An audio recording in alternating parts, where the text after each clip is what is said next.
मिलेगा ortho Ayurvedic oil और capsule, अब दर्द भी घुटने टेकेगा। गुरुग्राम में जिला लोक संपर्क और कष्ट निवारण समिति की हुई बैठक। सीएम नायब सिंह सैनी ने की अध्यक्षता। 16 में से 12 मामलों का किया गया समाधान। 4 मामले अगली बैठक के लिए लंबे।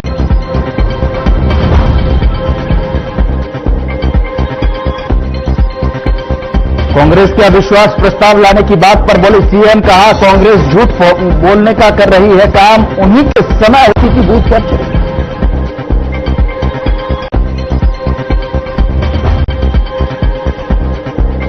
नेशनल हेराल्ड मामले में कोर्ट ने दी सोनिया राहुल को राहत। पंचकुला बीजेपी कार्यालय पर कांग्रेस ने किया प्रदर्शन। हुड्डा ने कहा बीजेपी राजनीतिक प्रतिशोध की भावना से कर रही है काम। पलवल में दुकानदार से मारपीट का मामला। बदमाशों ने दुकान में घुसकर किया वारदात को अंजाम। कुछ दिन पहले मोबाइल के मामले को लेकर हुआ था विवाद।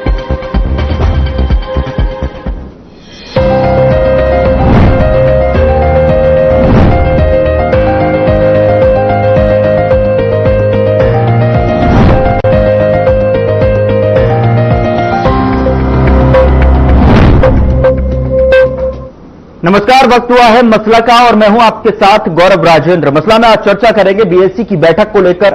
किस तरीके की बैठक हो रही, किस तरीके से जो है शेड्यूल तय किया गया। हरियाणा विधानसभा के शीतकालीन सत्र को लेकर आज बिजनेस एडवाइजरी कमेटी की जो बैठक हुई है। दरअसल आपको बता दें कि शीतकालीन सत्र की अवधि पर अंतिम मोहर लग चुकी है। बैठक के बाद बताया गया कि हरियाणा विधानसभा का शीतकालीन सत्र 3 दिवसीय होगा, जो 18 दिसंबर के अलावा 19 और 22 दिसंबर को रहेगा। तो वहीं हरियाणा कांग्रेस ने पहले ही विधानसभा सत्र में सरकार को घेरने के लिए रणनीति बना डाली है। दरअसल आपको बता दें कि मंगलवार को नेता प्रतिपक्ष भूपेंद्र सिंह हुड्डा के नेतृत्व में विधायक दल की बैठक हुई, जिसमें प्रदेश स्तर को लेकर अगर बात की जाए, प्रदेश सरकार के खिलाफ अविश्वास प्रस्ताव लाने का जो फैसला किया गया है। पार्टी ने फैसला लिया है कि सदन के भीतर खेल परिसरों में खेल सुविधाओं और सामग्री के अभाव और बदहाली, फर्जी मतदाताओं और सरकारी तंत्र का दुरुपयोग करके सरकार बनाने जैसे मुद्दों पर काम रोको प्रस्ताव लाया जाएगा। इसके साथ ही अरावली को बचाने, जलभराव मुआवजा, बढ़ते प्रदूषण, धान घोटाला, कानून व्यवस्था, मनरेगा, बढ़ते नशे को लेकर भ्रष्टाचार, शिक्षा और स्वास्थ्य जैसे मुद्दों को ध्यानाकर्षण और अल्प चर्चा प्रस्तावों के माध्यम से उठाया जाएगा। तो वहीं आज जो है भारतीय जनता पार्टी की भी बैठक हुई और उसको लेकर आज चर्चा करेंगे। इस मसला में समझने की कोशिश कि किस तरीके से जो है बीएससी की तरफ से जो बैठक हुई है, जो शेड्यूल तय किया गया है 3 दिन के लिए, जो विधानसभा के शीतकालीन सत्र को लेकर जो बिजनेस एडवाइजरी कमेटी की तरफ से जो बैठक हुई है, उसमें जो चर्चा हुई और साथ ही शेड्यूल तय कर दिया गया और साथ ही विपक्ष किस तरीके से जो है मुद्दों को भुनाता हुआ नजर आएगा, सदन में उठाता हुआ, पटल पर उठाता हुआ नजर आएगा, यह भी समझने की कोशिश करेंगे। मसला में हमारे साथ आज एक पैनल जुड़ा हुआ है, उसका तारुफ मैं आपके साथ कर देता हूं और मसला की फिर जो है चर्चा की शुरुआत करेंगे। हमारे साथ आज चर्चा करने के लिए हमारे साथ जुड़ रहे हैं रामराजी शर्मा जी, प्रवक्ता बीजेपी की तरफ से अपना पक्ष रखने के लिए जुड़ रहे हैं। बहुत स्वागत है रामराजी शर्मा जी आपका। गगन करोड़, प्रवक्ता कांग्रेस की तरफ से अपना पक्ष रखेंगे। बहुत स्वागत है करोड़ साहब आपका। और मनोज भाई हमारे साथ एक बार फिर से आज जुड़े हुए हैं, जो कि बहुत करीबी से जो है इसको देखते हैं विधानसभा सेशन को और जो तमाम मुद्दों पर जो है अपनी विभाग से अपना जो निर्णय है या फिर ये कह सकते हैं कि जो उनकी एनालिसिस है वो यहां तक दर्शकों तक पहुंचाते हैं। बहुत स्वागत है मनोज भाई आपका। तो सबसे पहले जो शर्मा जी आपसे शुरुआत करता हूं और समझने की कोशिश कि किस तरीके से जो है ये बैठक में निर्णय लिया गया। 3 दिवसीय जो है, एक तो यहां पर विधानसभा का सेशन और ऐसे में विपक्ष पूरी तरीके से कमर कस के तैयार है तमाम मुद्दों को फेरिस्त में जो है आपके सामने लेकर। किस तरीके का जो है ये सेशन देखने को मिलेगा? क्या वही जो है तीखे तेवर और भिड़ंत यहां पर देखने को मिलेगी, क्योंकि आमतौर पर जो है देखने को मिलता भी है? शर्मा जी, सबसे पहले आपके चैनल के माध्यम से मैं हमारे प्रदेश की, हमारे देश की देवतुल्य जनता जनार्दन को राम राम करता हूं और फिर अपनी बात शुरू करता हूं। जैसा कि आपने बताया भाई, ये विधानसभा सत्र 3 दिवसीय होगा, 18, 19 और 22 को होगा। इस संदर्भ में आज बिजनेस एडवाइजरी कमेटी, जिसको बीएससी बोलते हैं, उसकी आज बैठक हुई है, जिसमें माननीय मुख्यमंत्री जी, नेता प्रतिपक्ष, माननीय स्पीकर साहब और माननीय संसदीय कार्य मंत्री जी और हमारे वरिष्ठ मंत्री अनिल विज जी, हमारे, मैं आपको फिर बता दूं, माननीय मुख्यमंत्री जी डॉक्टर नायब सिंह सैनी जी, नेता प्रतिपक्ष चौधरी भूपेंद्र हुड्डा जी, माननीय स्पीकर साहब हरविंदर कल्याण जी और संसदीय कार्य मंत्री महिपाल डांडा जी, डिप्टी स्पीकर साहब हमारे डॉक्टर कृष्ण मिड्डा जी, हमारे मंत्री जी कृष्ण कुमार जी और हमारे वरिष्ठ मंत्री जी अनिल विज जी और सावित्री जिंदल जी जो वरिष्ठ हमारे विधायक हैं। तो इनमें ये सब में तय हुआ भाई कल 12 बजे से 18 तारीख से हमारा विधानसभा सत्र होगा और ये 3 दिवसीय होगा। मेरा आपके चैनल के माध्यम से विपक्ष वाले एमएलए साहिबान से विनम्र आग्रह है कि वो सदन में शोर शराबा ना करें, सदन की कार्रवाई में सहयोग करें, सदन को अच्छे तरीके से चलाने में सहयोग करें और अपने अपने क्षेत्र के मुद्दों का समाधान करवाएं, अपने अपने क्षेत्र की समस्याएं उठाएं। माननीय मुख्यमंत्री जी वहां रहेंगे और माननीय मंत्रीगण वहां पे होंगे, उनके प्रश्नों का उत्तर भी देंगे और उनकी समस्याओं का समाधान भी करेंगे और वो व्यर्थ में शोर शराबा ना करें, सदन की कार्रवाई में सहयोग करें और वो शोर शराबा करके टाइम पास ना करें और टाइम की कीमत को समझें, क्योंकि पीछे इतिहास रहा है विपक्ष शोर शराबा ज्यादा करता है, सदन का टाइम खराब करता है, जो बड़ा कीमती समय होता है।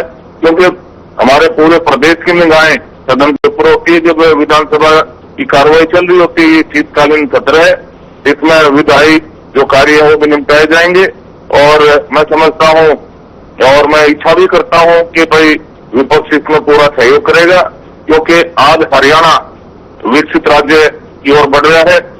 जिस तरह से हमारे विश्व के सबसे लोकप्रिय और ताकतवर प्रधानमंत्री आदरणीय नरेंद्र मोदी जी ने 2047 तक भारत को विकसित राष्ट्र बनाने का सपना देखा है, उसमें उसको साकार करने में हमारे युवाओं के हृदय सम्राट जन जन के चेते बहुत ही मिलनसार छत्ती बरादरी जमसिया जनता के बीच में 24 घंटे समर्पित रहने वाले हमारे माननीय मुख्यमंत्री जी उसको साकार करने में लगे हुए हैं।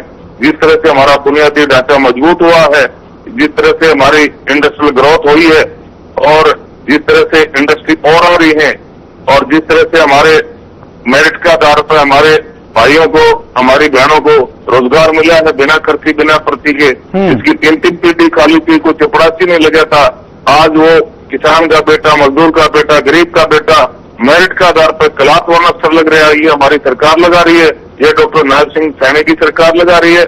और जिस तरह से हमने कोई बिना भेदभाव के पूरे हरियाणा का एक समान विकास किया है।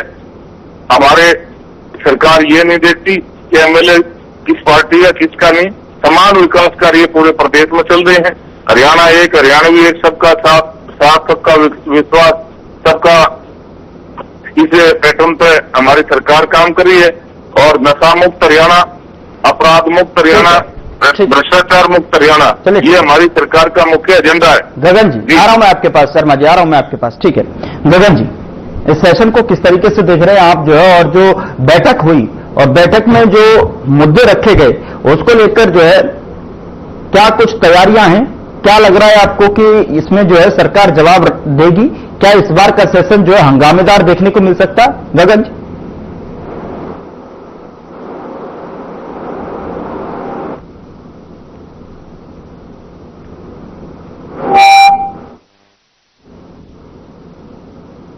गगन जी की वॉल्यूम दीजिए जरा।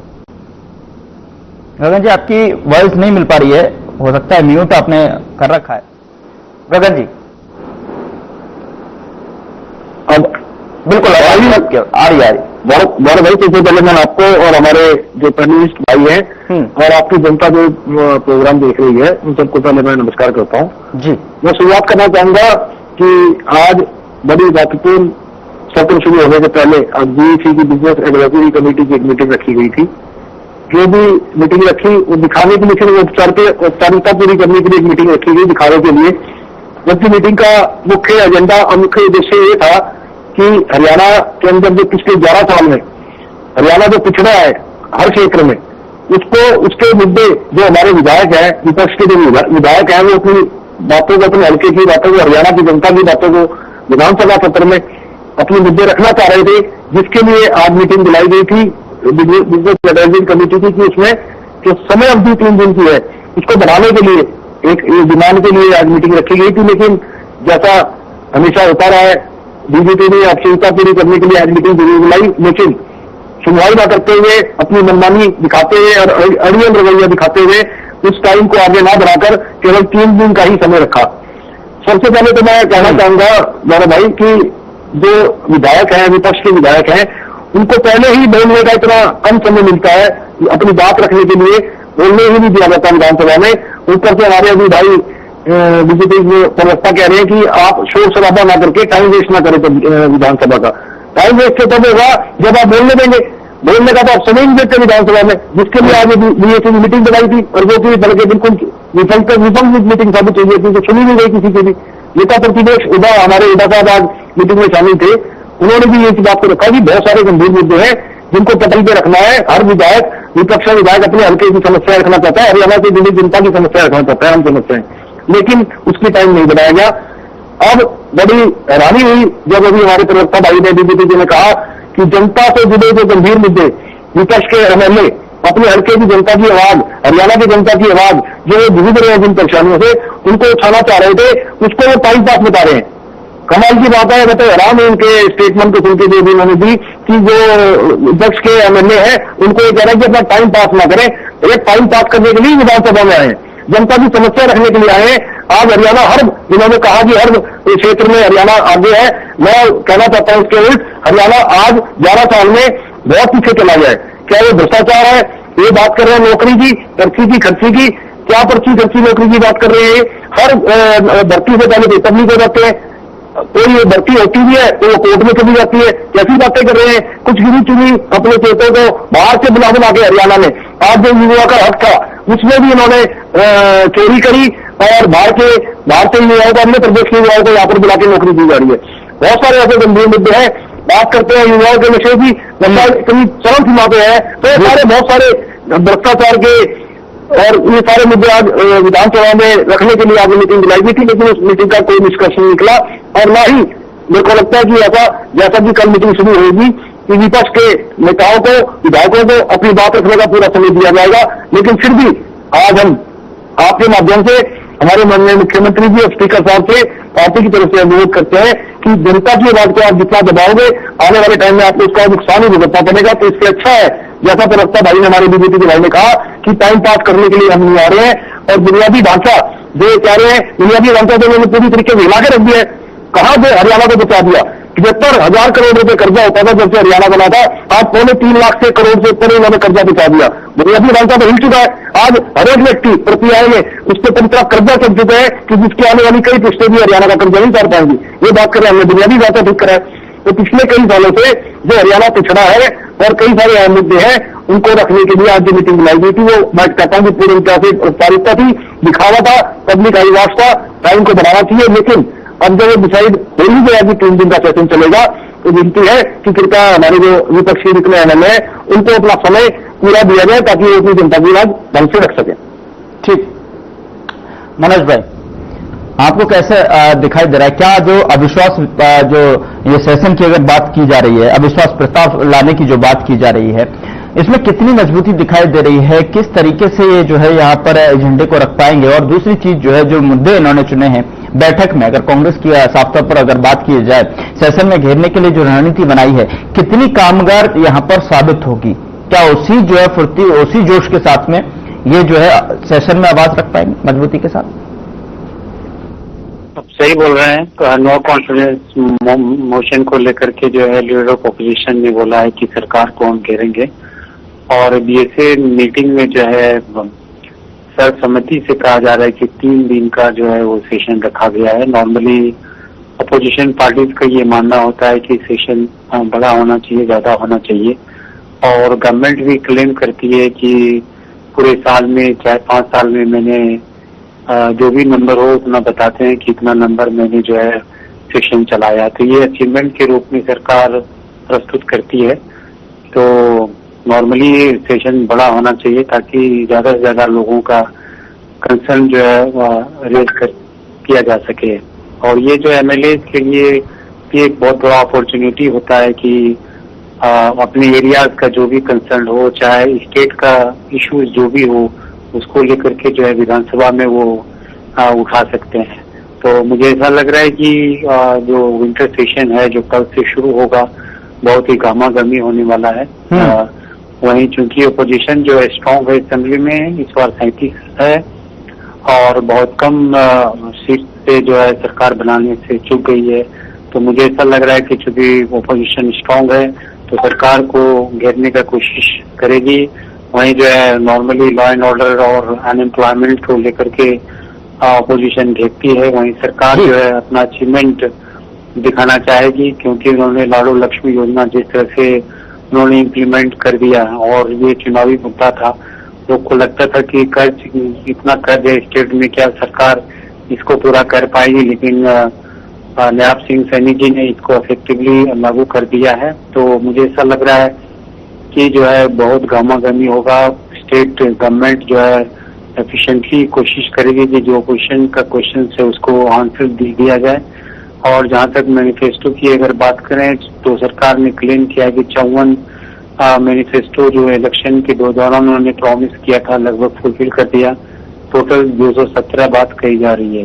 तो मुझे ऐसा लग रहा है कि वो मंत्री महिपाल डांडा जी का ये कहना है कि सरकार डबल इंजन की सरकार है और जो भी काम हो रही है वो लोगों के हित में हो रही है और डबल इंजन की सरकार जो है प्रॉस्पेरिटी की ओर जा रही है।